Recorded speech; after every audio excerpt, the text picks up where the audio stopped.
Bubbles! Woo! Windy woo! Lucy, catch! Catch a Bubbles!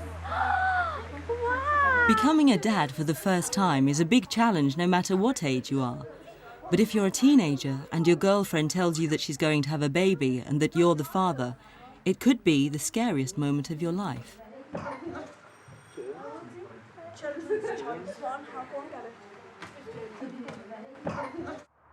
Every year in the UK, around 12,000 young men under the age of 20 find out they're going to be a father.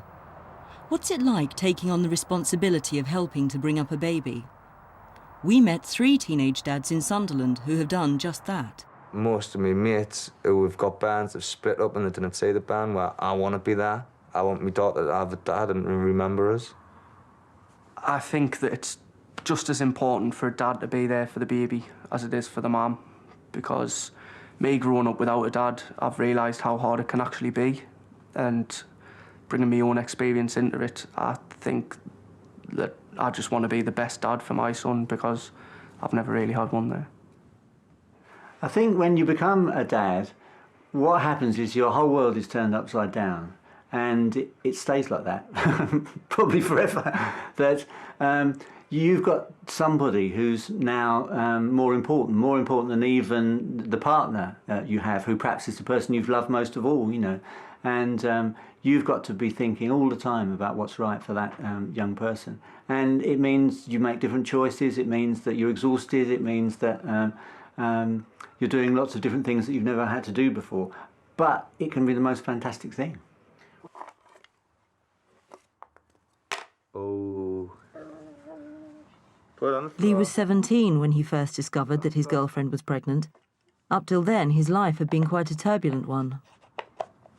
I was on the electronic tag at the time, and then the first day I got that put on, we got together, and then after the first 3 months, she felt pregnant. What put in there? Clever girl. I really didn't believe her at first, and then it sunk in a couple of weeks later, and then I went out and got a full-time job and started saving up straight away, like. Lee worked hard to support his girlfriend throughout the pregnancy. Nothing could have prevented him from being there at the birth of their baby. I just lived down the road from the hospital, so I was there when she come off and that, so I got her in the hospital and that, and then it was just a long wait, really. But she kept falling asleep in and out of contractions and that. It was just like saying, "You all right, darling," and stuff like that. Just one more push. And yeah, he held the gas in there for us and that. But he wouldn't cut our cord. He was too scared. And then when I did have her, I didn't see her for about 45 minutes or something, because he had her. And he was just standing there crying his eyes out and that, bless him. But he's probably not telling you that. 1 minute you see your girlfriend with a bump, and the next minute, bump's half gone, and then you've got your daughter. It's just, I couldn't explain it. It's just that overwhelming for me. Do you want a bit of banana? I'll give her a banana. But when the initial euphoria following the birth had died down, Lee started to revert back to his old ways. Well, I started knocking about with my mates because she finished us, and then I was only seeing the band once or twice a week with contact, and then she stopped the contact altogether, and then that's when it really hit home. Couldn't see her when I'm used to seeing her every day, and then it just made us like hit the drink a bit because I was depressed and that. And then out of the blue, a couple of months later, I texted her and she says, "You can come and see the band." And then we've got back together, and then we've been happy since. I think it was because he didn't see Ruby for a big length of time, and then when he did see her, she didn't have a clue who he was, and I think that really opened his eyes to change his ways and stuff. So that sorted him out. So it's the shock that he needed. What was that? Piglet. Go on then. I dare say the best thing I like about her is when she's getting tired and you go, "Can I have a love?" And she'll come up and kind of like that on you, and I just love it. It's class. Realistically, when you're young, it's hard to think about the consequences of your actions, because that's part about what being young is, that you tend to live for the moment, you know. Now, in many aspects of life, that's kind of okay. You know, you take risks and then, you know, you're here the next day. But having a child is for life. Kieran is 16 years old. He was excluded in year 9. He still lives at home, but since the birth of his baby, he spends most of his time at his girlfriend's parents' house. At an age when most young men are still at school, he's off to pick up his 18-month-old daughter from nursery. Dear me, who's this? It's Olivia's daddy. Who's this? He's daddy.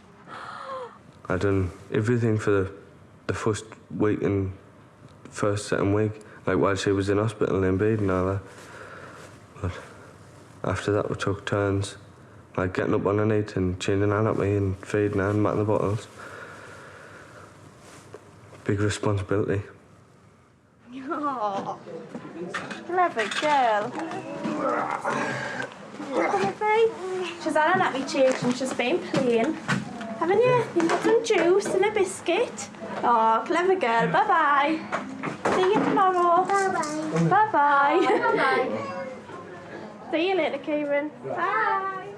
If I wanted to change things, like if I could go out and change things, I wouldn't have had a band this early because I've got no money yet. God, I should have gotten a job and house and all that. How tough is it being a young father? Kind of tough because you've never been taught how to be a dad yet until you are one and you learn. Yeah, you gotta leave it on. My mates were just shocked. All my dad said was it's better finding out now than like 10-year time when she comes knocking on the door saying that is asking to see if my dad's there now. Oh. Better to be there for your kids, innit? Teach them things what not to do and learn them not to make the same mistakes what the dads did when they were younger. That's the most important part. Stop in school, then I get kicked out. And good paid job, house, family. Just not too soon. That's all. If she had a lad, I think it would have been different. But with being a lass, you're more protective, aren't you? Well, it's love on it. As a teenage father, you can feel very isolated dealing with all the sudden changes in your life. You need some support. Are we ready? Charlie Thompson is a young father's worker in Sunderland. He brings Kieran and the other teenage dads together as a group. Well, that was a donut, wasn't it? It's the chance for the dads to share their experiences and to help each other find ways of coping with the responsibility of bringing up a baby. I'm not a psychologist or anything like that, but the dads just open up and they've got so much inside that they want to talk about. And it only takes one dad to start talking about the feelings and you cannot shut them up after that. They're in. And I never met one dad yet that didn't want to be the best dad in the world. I've got a 7 weeks old baby and I'm living with my girlfriend at my mum's at the minute. Were you there for the birth? What was it like? It's all right, good. Good. Okay. Frightening. I cried my eyes out. And he just cried. I did a bit. Cried my eyes out. What was yours like then? Slept all the way through the night from the age of about 4 months. Mine's still not. Still doesn't now. Still doesn't. Put her down at 7 at night and she'll sleep right through till about 8 the next morning. Once he gets on his feet, you know, when we pull the set up on the city, that's when the it'll not be long now then. 2 weeks, 3 weeks, he'll be walking, I bet. Walked in his bedroom this morning, his little head was popping over his cot like that.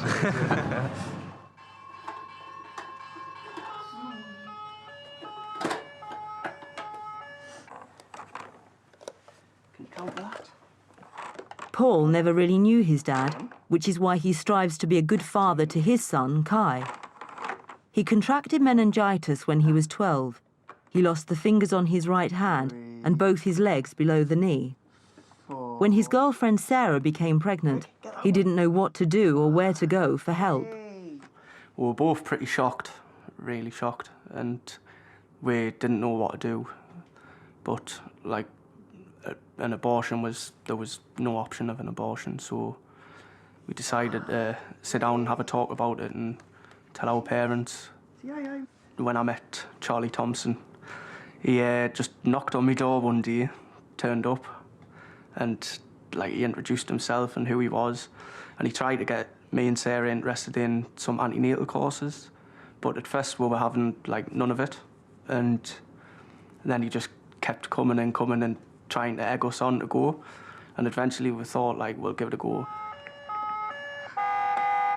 When we actually first went to the first antenatal class, and they were starting to show us like stuff we would have to do for the baby, like that's when I realised, well, I didn't know how to do any of that really, so it helped us quite a lot.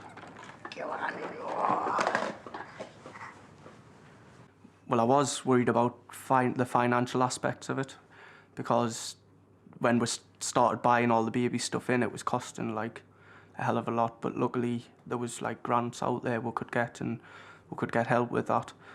Luckily I'm on disability as well, and get a bit extra money, else there would be no way we would be able to cope. Kai's brilliant. He's like, you've never seen anything like it. He can, like, especially when he come out with his first words, which were Dad, and like that really hit the heart, and like it was really good. And when I see him crawling about the floor and stuff like that, it's just out of this world.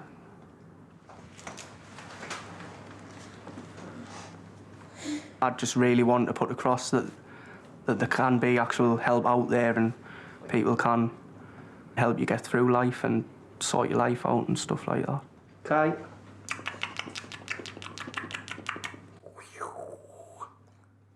Clever boy.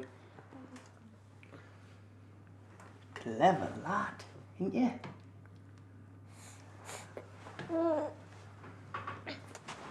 Night, night, Ruby. People do change. Like myself, I'm not. I've calmed right down now. I've been there, done it, and I know the people like us get looked down at. Snug as a bug. But that's when the young dads prove the other people wrong and show them that they can do it. It might be hard, but in the long run, it's worth it. Night, darling.